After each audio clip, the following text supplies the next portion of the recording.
एक बहन का फोन आया है कि इतने साल बाद परदेश से आया है और मेरे बच्चे के हाथ पर 100 रुपल्ली रख कर गया है। मेरे हाथ में किसकी कहानी है नहीं पता, लेकिन जिसकी भी कहानी है ना, दिल रोने लगा ये सुनकर।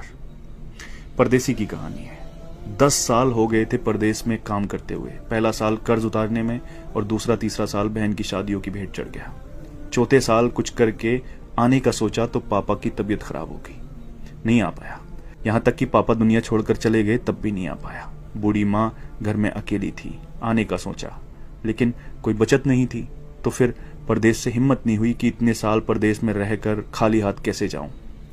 लेकिन माँ की जिद और बहनों ने कहा कि भाई आ जाओ, हमें कुछ नहीं चाहिए, बस आ जाओ कहा तो हिम्मत बढ़ी। कुछ उधार लिया, कुछ पास था जिससे टिकट करवाया और वापस ये सोच कर आ गया कि अब कोई बड़ी जिम्मेदारी तो है नहीं, यहीं पे कुछ कर लेंगे। आने के दूसरे दिन बहन से मिलने गया। बहन बच्चों वाली हो चुकी थी। आते वक्त भांजे के हाथ पर 100 रुपए रखकर वापस हुआ। दूसरी बहन के यहाँ पहुंचने पर पास के पैसे भी खत्म हो चुके थे, लेकिन ये उम्मीद थी कि ये बहन ज्यादा नजदीक है, कुछ नहीं बोलेगी।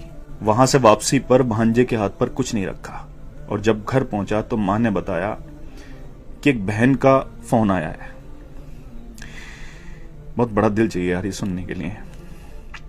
एक बहन का फोन आया है कि इतने साल बाद परदेश से आया है और मेरे बच्चे के हाथ पर 100 रुपल्ली रख कर गया है।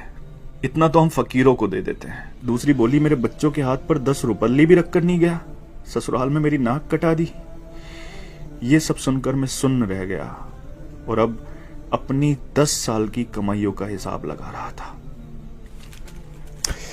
अरे यार, अगर पुराना घर छोड़कर नए घर में भी चले जाओ ना तो ख्वाब हमेशा पुराने घरों के आते हैं। और एक परदेसी तो अपना सब कुछ छोड़कर चला जाता है अपनों के लिए, अपनों को बसाने के लिए। लोग मेहनत करके पैसा कमाते हैं, लेकिन परदेसी मेहनत के साथ साथ अपनी उम्र को बेचकर पैसा कमाता है। किसी खुशियों में नहीं आ पाता, किसी की मैयत में नहीं आ पाता। सच पूछो तो हमारे सीने में दिल किस तरफ है ना, ये एक परदेसी ही बता सकता है। क्योंकि जब वो अपनों को छोड़कर जाता है ना तो सीने में वही तकलीफ होती है जहां दिल होता है। जुल्म नहीं करते अपने लोग ये कहकर कि तुमने परदेश में रहकर हमारे लिए किया ही क्या है। अरे कसम खुदा की, अगर तुम्हें एहसास हो जाए, अंदाजा लग जाए ना कि उसने परदेश में रहकर तुम्हारे लिए क्या किया है, तो इस जबान को कटवाना पसंद करोगे, लेकिन कभी उसकी कुर्बानियों के खिलाफ बोलना पसंद नहीं करोगे। सच कहते हैं जिसका दर्द होता है उसकी तकलीफ को सिर्फ वही समझता है। परदेसी का दर्द सिर्फ वही समझ सकता है जिसने अपनों के लिए अपना घर छोड़ा हो।